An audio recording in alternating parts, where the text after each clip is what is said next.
반갑습니다. 오늘도 이처럼 비대면 영상 설교를 통해서 우리 교도님들을 뵙게 되었습니다. 안타까운 마음은 여전하지만 그나마 다행인 것은 코로나19 확진세가 500명 선으로 감소 추세에 있어서 돌아오는醫療 법회에서는 교당에서 함께 배울 수 있을 거라는 신랄 같은 희망을 가져봅니다. 희망차게 시작했던 106년 신축년 새해 1월도 어느새 우리 곁에서 절반을 훌쩍 지나가고 있습니다. 아마 새해 들어서 다들 한두 가지씩의 계획이나 다짐들을 하셨을 겁니다. 저도 몇 가지 계획과 다짐을 해보았는데 이루어지 채 가기도 전에 작심 3일병에 걸려서 혹시 벌써 무릎 꿇는 건 아니신지 한번 돌아볼 시기가 아닌가 싶습니다. 부끄럽지만 저도 몇 가지 계획과 다짐들을 세웠었는데 벌써 흐지부지 되고 있지는 않는지 부끄러운 마음이 들긴 합니다. 하지만 아직 1월이 채 다 가지 않은 이 시점에 포기하기보다는 아직 안 늦었다 하는 마음으로 내 목표의 깃대가 조금 벌써 기울었다면 다시 바짝 조여서 바로 세워서 우리의 목표가 달성되는 그날까지 최선을 다해보고자 합니다. 우리 교도님들께서도 결코 좌절하거나 포기하지 마시고 우리의 목표를 달성하는 그날까지 함께 힘을 내셨으면 합니다. 요즘처럼 어려운 시기에 저처럼 설교 단상에 서야 될 사람들은 정말 곤혹스럽습니다. 지금 이 순간에도 우리 교도님들께 무슨 말씀을 드려야 할지 정말 채를 잡기가 어려운 시기를 살아가고 있는 것 같습니다. 왜냐하면 종교에서 하는 말이야 전부 근본적인 진리를 중심으로 하게 되지요. 그러나 우리가 현실 속에서 겪게 되는 이 어려움과 고통들은 근본적인 진리를 바로 대입하기가 어려운 것이 사실입니다. 그러다 보니까 대종사님께서 밝혀주신 이 이론의 진리를 어떻게 이 어려운 코로나19 시국에 맞게 그리고 극복할 수 있는 힘을 드릴 수 있는 법문을 전해드릴까 정말 너무너무 곤혹스럽고 힘겨운 시간입니다. 우리가 살아가는 현실을 보면 청년들을 보면 우리 열심히 살아가는 평범한 청년들은 열심히 일하고 싶어하고 또 열심히 일하고 있습니다. 그러나 그중 혹 몇 부류들은 돈 많은 부모를 만난 덕에 엄마가 사준 집에 살면서 놀기만 하네요. 이 사람이 사는 집은 한 2억 된다고 합니다. 지금은 평범한 청년들과 몇 특정 부류의 청년들이 한 2억 정도 차이가 난다면 3년 후에는 어떨까요? 3년이 지났습니다. 역시 우리가 사랑하는 평범한 청년은 열심히 일해서 어느새 3년 만에 3천만 원을 모았어요. 작지 않은 돈이지만 서울에서 이 돈 가지고는 전세 얻기도 어려운 것이 현실입니다. 그럼 우리 배짱이 청년은 어떨까요? 놀기만 한 배짱이군은 엄마로부터 받은 집이 3억 정도 올랐답니다. 그럼 시작이 2억에서 차이가 나는 곳에 시작했던 두 청년은 어떨까요? 이제 격차는 4억 7천만 원으로 벌어지고 말았습니다. 이런 현실 속에 살아가는 우리 청년들 무슨 생각을 하겠습니까? 정말 못해 먹겠네라는 소리가 절로 나오지 않을까 싶습니다. 이런 청년들에게 제가 교전을 들이민다면 과연 거기서 해답을 찾을 수 있을까요? 우리 일반 어른들은 또 어떻습니까? 열심히 살아가는 직장인들이 많죠. 이 사업가, 경영인은 우유 아마 회사를 하는 모양이네요. 저출산 때문에 우유가 안 팔린다. 도대체 왜 애를 안 낳는 거야? 라고 화를 내다가 자기 직원을 바라보고는 자네 임신했나? 라고 물어봅니다. 직원의 임신 사실을 알게 된 이 기업가는 어떻게 할까요? 물론 다 그런 건 아니겠지만 나가 임신해서 어떻게 일해? 참 아이러니입니다. 아기를 안 낳아서 우유가 안 팔린다고 화를 내더니 자기 직원은 임신을 했다고 내쫓는 정말 코로나19의 고통도 힘겹지만 이 경제난 속에서 정말 어려운 시기를 우리 모두가 살아가고 있는 것 같습니다. 이 어려운 시기에도 어떤 사람들은 더 많은 돈을 벌고 있습니다.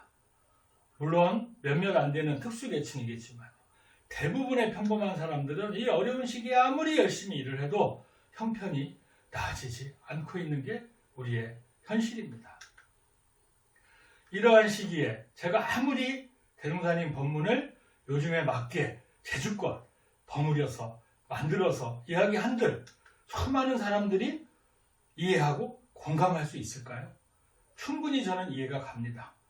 대종사님의 소중한 법문을 현대사회에 맞게, 이 위기 상황에 맞게 만들어내지 못하는 제 자신의 부족함이 안타까울 따름입니다. 평소에도 그렇지만 이렇게 어려운 현실을 맞게 되면 사람들은 대부분 이론과 현실은 다르다고 합니다. 많은 교도님들도 교전 말씀은 교전에 있는 말씀이고 실제 우리 현실은 다르다, 이런 얘기를 평소에도 많이 하시는데, 이처럼 어려운 코로나19 그리고 이 경제적으로 어려운 시기에 정말 이런 생각을 하시는 분들이 많이 계실 것 같습니다. 진리를 전하는 저로서는 정말 이론과 현실의 갭을 어떻게 극복해야 할지 난감한 입장입니다. 그러나 팩트를 무시한 채 왜곡된 소식을 전하는 수많은 방송과 신문들의 가짜뉴스처럼 혹시라도 이러한 시기에 우리 대종사님의 이론의 진리가 왜곡되지는 않을까, 그저 교전에만 있는 말씀으로 갇히지는 않을까 하는 걱정이 앞설 따름입니다. 아무리 현실이 어려워도 우리는 꿈을 갖고 미래에 대한 희망을 갖고 살아가야 합니다. 단순히 내 눈앞에 이익만을 쫓기보다는 저 먼 곳에 있는 장기적인 목표를 세워야 합니다. 우리가 흔히 돌을 닦는다, 돌을 깨친다 그러죠. 돌은 길입니다. 결국은 우리가 태어나서 죽는 날까지 살아가는 인생의 길, 이것이 바로 그러면서 인생 깊이를 알아가는 것이 돌을 알아가는 것이고, 돌을 닦는 것이고, 돌을 깨치는 것입니다. 그러려면 길을 찾아갈 수 있는 지혜가 있어야겠죠. 인생을 살다 보면 누구나 한 번쯤은 막다른 골목에 다다른 느낌에 두려울 때가 있습니다. 요즘 이 어려운 시기를 살아가는 수많은 소상공인과 자영업자 여러분들의 심경이 이러지 않을까 싶습니다. 야심차게 사업을 시작하고 가게문을 열었는데 코로나19로 인해서 정말 눈물을 머금고 문을 닫아야 하는 그분들의 심정이 이렇지 않겠습니까? 저기 내 인생의 목표의 깃발이 나부끼는 게 보이는데 도대체 왼쪽으로 가야 할지 오른쪽으로 가야 할지 무엇을 기준으로 삼아서 결정을 해야 될지 모를 때 우리는 엄청난 혼란에 쌓이게 됩니다. 그러다 보니 우리의 하루하루 일과는 엄청난 스트레스가 우리의 마음과 어깨를 짓누르게 됩니다. 그러나 나에게 찾아오던 이 스트레스보다 더 무서운 것은 이 스트레스의 근본적인 원인이 무엇인가를 우리가 알지 못한다는 데 있습니다. 우리 몸에 병이 있으면 병근을 치료해야지 저 끝에 나와 있는 상처만 치료해서는 낫지 않듯이 말입니다. 우리가 가장 어려움을 느낄 때는 답을 모를 때이죠. 도대체 나에게 온 이 스트레스, 이 위기의 원인이 무엇인가를 알지 못할 때 우리는 정말 혼돈 속에 빠져들게 됩니다. 그래서 제가 오늘 이 어려운 시기를 살아가는 한가운데에서 함께 생각해보고자 한 주제는 껍데기를 벗어던지자입니다. 자, 어떤 껍데기를 어떻게 벗어던지자는 건지 주제 속으로 한 걸음 더 들어가 보시겠습니다. 나 자신에게 한번 물어보세요. 너는 본질에 충실하냐? 아니면 껍데기에 현혹당하고 있느냐를 내 껍데기가 아닌 내 본질에, 내 본성에 한번 자문해 보시기 바랍니다. 사람의 인생을 살펴보면 욕망과 권태 사이를 왔다 갔다 하는 시계추 같은 삶이 아닌가라는 생각을 해보게 됩니다. 우리가 새로운 휴대폰이나 또 명품이나 뭔가 새로운 것을 갖고자 하는 욕망이 일어날 때, 그래서 그 상품을 요즘 친구들 말처럼 가지게 되었을 때, 득템했을 때 우리는 행복을 느낀다고 하죠. 그러나 그 욕망은 달성됨과 동시에 시간이 흐름에 따라 시들어지게 됩니다. 그래서 욕망의 끝에는 권태가 따라오게 되죠. 소중하게 아끼던 핸드폰, 스크래치가 날까봐 아끼던 핸드폰도 하루가 지나고 일주일이 지나고 한 달이 지나면 그냥 집어 던지게 됩니다. 그러다가 또 다른 욕망이 슬금슬금 기어 올라옵니다. 그럼 또 그 욕망을 달성하기 위해서 우리는 정신없이 뛰어가죠. 그래서 또 그 욕망을 쟁취했을 때 또 다른 행복을 느끼게 되고 다시 시간이 흐름에 따라 권태로 빠져듭니다. 욕망과 권태를 왔다 갔다 하면서 우리는 그 가운데에서 희노애락을 느끼게 되는 겁니다. 인생에는 반드시 목표가 있어야 됩니다. 목표가 없는 사람은 어디로 가야 될지 모르기 때문에 우왕좌왕, 자충우돌하면서 스스로에게 상처를 주고 남에게도 피해를 입히게 됩니다. 그러나 여기서 중요한 것은 어떤 목표를 세우냐입니다. 남의 목표를 따라하는 것이 아니라 나의 목표를 새겨가는 겁니다. 쉬운 말 같지만 많은 사람들이 보면 각자의 목표가 있기보다 모든 사람들이 하나의 목표를 향해서 돌진하고 있습니다. 돈을 갖고 싶은 목표, 명예를 잡고 싶은, 권력을 휘두르고 싶은 동일한 목표에 수많은 사람들이 달려들다 보니 경쟁이 생기고 비교가 되고 거기에서 스트레스가 쌓이고 좌절감을 느끼고 누구는 쟁취하고 누구는 상실하고 이렇게 살아가는 것이 치열한 전쟁터 같은 우리들의 일상이 되는 것입니다. 저는 이런 말씀을 드리고 싶습니다. 남이 내가 쌓은 성을 무시하더라도 내 목표를 세우고 내가 세운 목표를 향해서 차근차근 뚜벅뚜벅 올해 신축령 소외해 소처럼 우직하게 걸어가는 모습이 진정한 행복을 찾을 수 있는 길이 아닐까 말입니다. 목표는 단순히 우뚝 세우는 것이 아니라 하나씩 하나씩 세워가는 중에도 잘못된 부분이 있으면 고치고 개선하고 보완하는 그래야 진정으로 올바른 목표가 되는 겁니다. 정말 살벌한 전쟁터 같은 한 번 빠지면 어디로 나올지 모르는 미로 같은 인생살이를 하면서 밝은 지혜로 내가 세우는 목표를 하나씩 하나씩 점검해가면서 수정하고 개선하고 보완해가지 않으면 저 미로 속에 빠져서 헤어나지 못하게 될 것이고 바른 지혜를 찾아서 내 목표를 한 단계 한 단계 채워나갈 때 직진으로 갈 수 있다는 것이죠. 1980년도 그 엄중했던 독재 정권 하에서 신동엽이라는 시인이 껍데기는 가라는 시를 발표하게 됩니다. 오늘은 그 시를 함께 한번 읽어보도록 하겠습니다. 껍데기는 가라. 4월도 알맹이만 남고 껍데기는 가라. 껍데기는 가라. 동학년 곰나루에 그 아우성만 남고 껍데기는 가라. 그리하여 다시 껍데기는 가라. 이곳에선 두 가슴과 구곡까지 내놓은 아사달 아사녀가 중립의 초래청 앞에 서서 부끄럼 빛내며 맞절할지니 껍데기는 가라. 한라에서 백두까지 향그러운 흙가슴만 남고 그 모든 새부치는 가라. 그 엄중한 시기에 실로 목숨을 걸고 발표한 시였습니다. 수많은 사람들이 공감을 했고 이 세상에 껍데기는 가고 진실만 본질만 남기를 바라는 그 시대 민중의 한을 대신했던 시였습니다. 껍데기란 우리가 사전적 의미를 찾아보면 달걀이나 조개 같은 것에 겉을 싸고 있는 단단한 물질을 의미합니다. 혹은 거짓이나 가짜를 비유적으로 이루는 말이기도 합니다. 껍데기는 가짜나 거짓이겠죠. 속에 무엇이 들어갈 수 있게 만든 물건이라고도 하는데 한번 보시면 우리가 껍데기와 비슷한 표현이 껍질이라고 있습니다. 바나나 껍질이라고 하지 바나나 껍데기라고는 안 하죠. 껍질은 물체의 겉을 싸고 있는 단단하지 않은 물질을 말하고 껍데기는 조개나 달걀의 겉을 싸고 있는 단단한 물질을 말합니다. 그러나 껍질이 됐든 껍데기가 됐든 우리가 먹는 것은 껍질이나 껍데기가 감싸고 있는 안의 물질, 본질을 먹지 껍데기를 먹지는 않는다는 겁니다. 이 사람 한번 보실까요?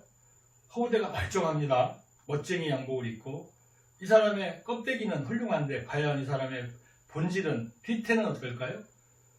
앞엔 멀쩡한데 뒤엔 저렇다면 껍데기만 화려하고 속은 비어있는 것 같죠.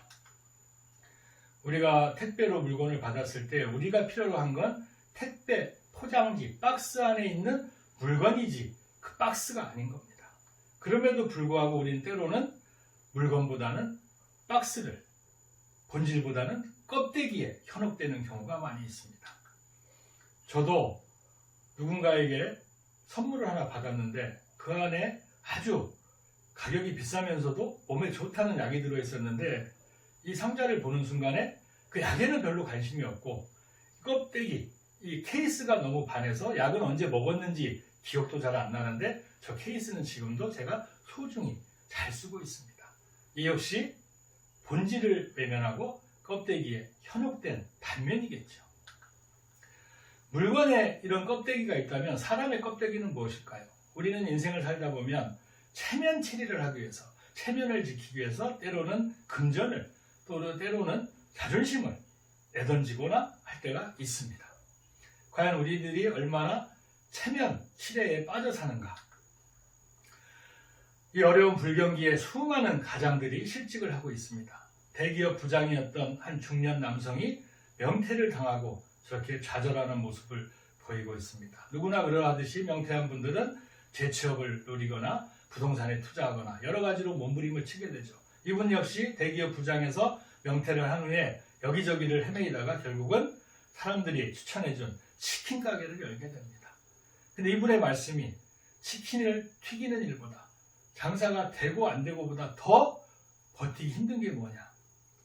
부장님 소리를 듣던 대기업 부장직에서 내려와서 아저씨 여기 뭐 더 주세요 라고 불리우는 자신의 모습에 피해감을 느낀다고 했습니다. 여기 있는 두 사람은 두 사람이 아닙니다. 한 사람의 또 다른 모습이죠.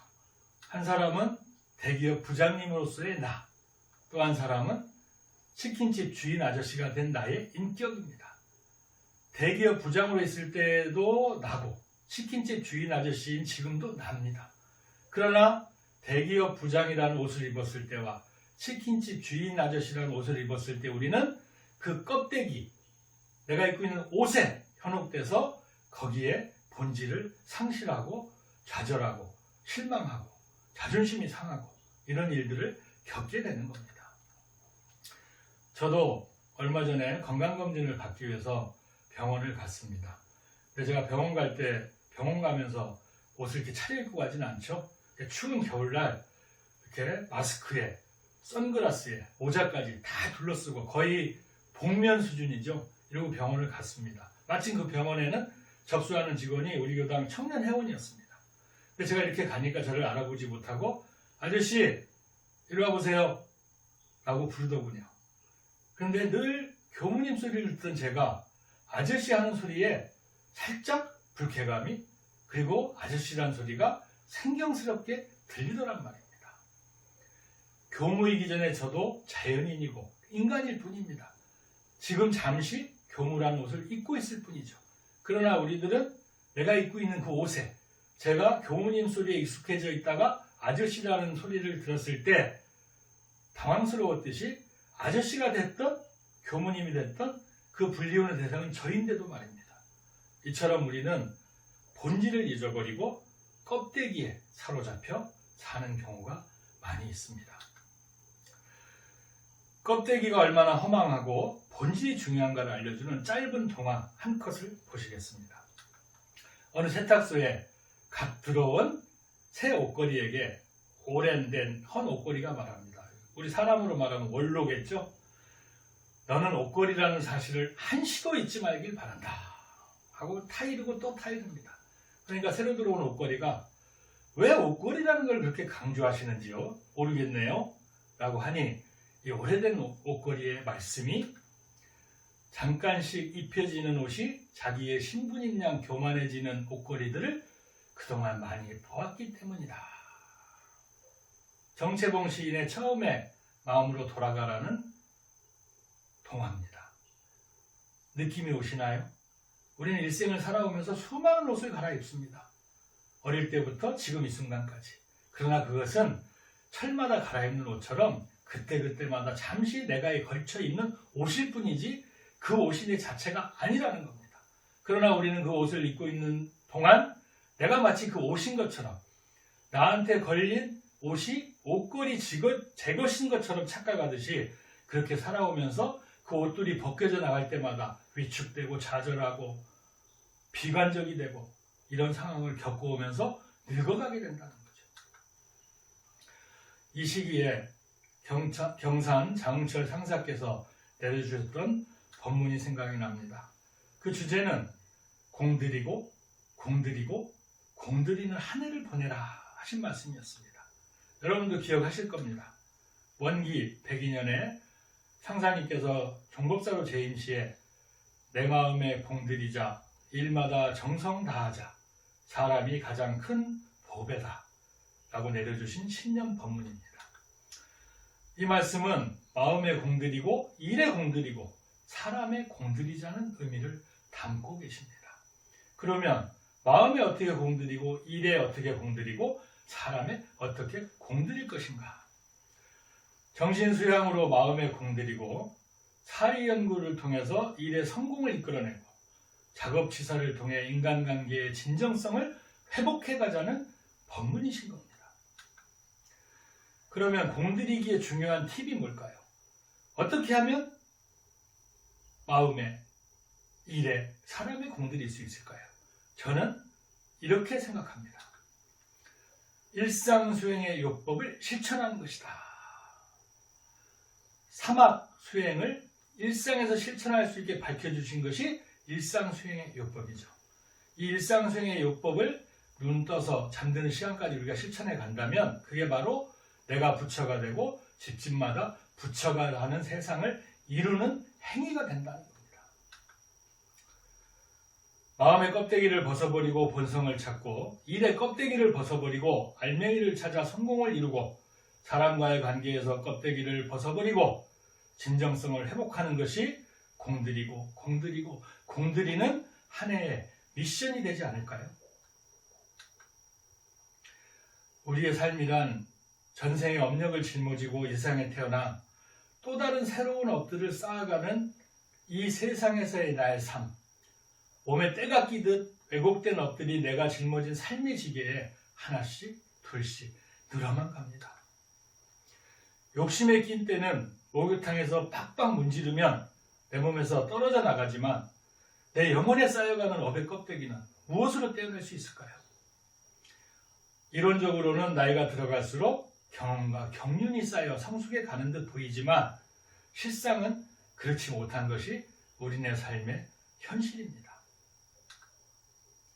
경험과 경륜이 왜곡되어 고집이 되고 독선으로 변질함으로써 마음에, 일에, 사람의 껍데기만 쌓여가고 알맹이는 쪼그라들어 세월이 흐를수록 육신은 늙어가고 영성은 고착되고 메말라갑니다.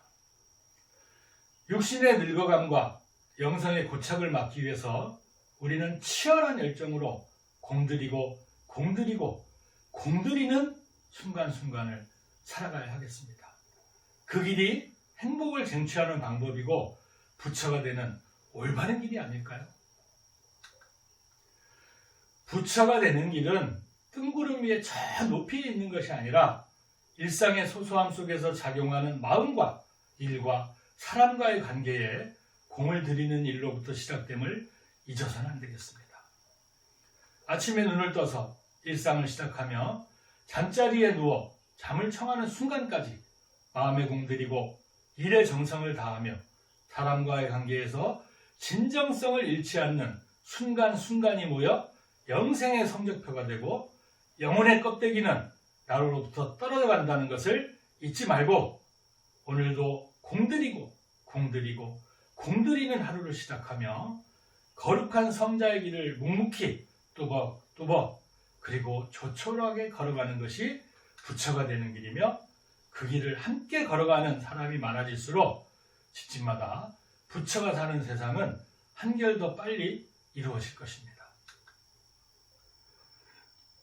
우리가 누구나 원하는 행복은 이렇게 생각을 많이 합니다. 원하는 만큼 가질 수 있는가? 여러분의 기억을 돌려보시죠. 원하는 만큼 가졌을 때 행복하셨나요? 그 순간 행복할 수 있습니다. 그러나 그 행복이 오래 가든가요? 영원한 행복이 되든가요? 순간의 행복은 될 수 있을 망정 원하는 만큼 가졌다 그래서 영원한 행복이 되는 것은 아니다. 예수님도 이런 말씀을 하셨습니다. 떨어져 가는 사람을 줄을 잡고 줄을 놔라, 줄을 놔. 이게 놓으면 죽을 텐데요. 싫어요, 싫어요. 근데 예수님께서 말하신 놓으라는 줄은 내가 잡고 있는 줄을 놓는 게 아니라 네 한 손에 잡고 있는 욕심이라는 줄을 내려놔라 라고 말씀하신 겁니다. 껍데기를 내려놓고 네 본질, 네 본성을 키워나가라는 얘기죠. 우리에게는 여러 가지 모습이 있습니다. 수많은 모습들이 있죠. 여러분 아침에 저녁까지 한번 보세요. 내가 어떻게 다양한 모습으로 변화하는지. 그러나 그 중에서 돈을 갖고 싶어하고 명예를 갖고 싶어하고 욕심이 가득 차고 욕망에 끌려가는 이런 나들을 하나씩 하나씩 잘라내버리고 껍데기가 아닌 진짜 나, 참나를 찾아가는 것이 바로 수행이고 그 수행을 일상에서 실천하는 것이 바로 일상 수행의 요법인 것입니다. 사람들은 꿈을 쫓는다고 말하면서 욕망을 갈구합니다. 여러분, 꿈과 욕망의 차이가 뭔지 아세요? 이루지 못한 어떤 것이 당신을 괴롭히기만 한다면 그것은 욕망입니다. 가질 수 없는 것을 가지려고 할 때 얼마나 고통스럽겠습니까? 그러나 이루지 못한 어떤 것이 당신을 또한 설레게 한다면 그것은 꿈이 될 것이다. 내가 조금만 더 노력하면, 조금만 더 서두르면 내 손에 잡을 수 있는, 그래서 오늘 힘들지만 내일 다시 한번 도전해보는 이것이 꿈의 능력인 겁니다. 여러분은 지금 꿈을 꾸고 계십니까? 욕망을 갈구하고 계십니까? 화면을 한번 보시죠. 어떤 모습이 보이시나요? 한 남자의 상반신입니다. 저 남자의 옆모습이 보이십니까? 앞모습이 보이십니까? 착시현상으로 어떻게 보면 옆모습이 보이고 어찌 보면 앞모습이 보입니다. 이 사람의 옆모습도 이 사람이고 앞모습도 이 사람입니다. 그러나 우리는 이 사람의 껍데기만 보는 거죠. 옆모습을 본 사람은 이렇게 생겼다. 앞모습을 본 사람은 저렇게 생겼다.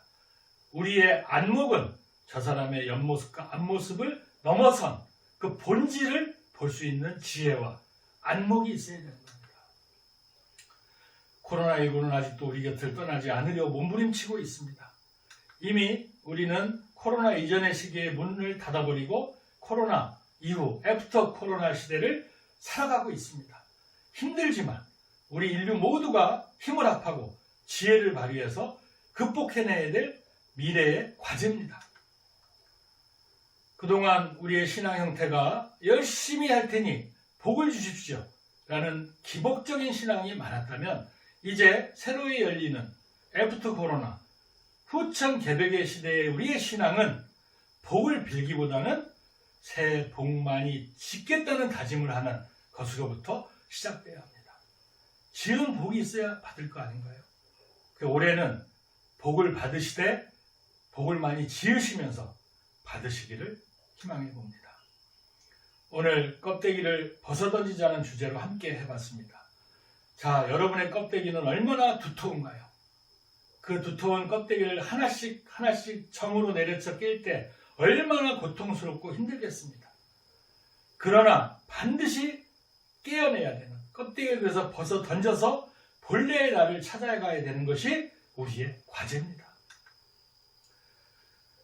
우리 한 사람 한 사람 모두가 껍데기를 벗어 던지고 그 껍데기를 벗어 던진 사람이 세상에 가득 찰 때 그 세상이 바로 집집마다 부처가 사는 세상임을 확실히 깨달으셔서 나부터 부처되는 길에 청진적공 해가시기를 늘 기도드리겠습니다.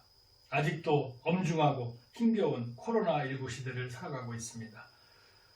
교당에서는 하루빨리 교당에서 우리 교도님들과 함께 할 날이 오기를 간절히 늘 기도드리고 한 분 한 분의 건강과 가정의 편안함을 위해서 늘 축원드리겠습니다. 이번 한 주도 건강히 잘 보내시고 부디 돌아오는 경례법회에는 교당에 뵙기를 신축드리면서 간절히 기도드리면서 오늘 시간을 마무리하겠습니다. 감사합니다.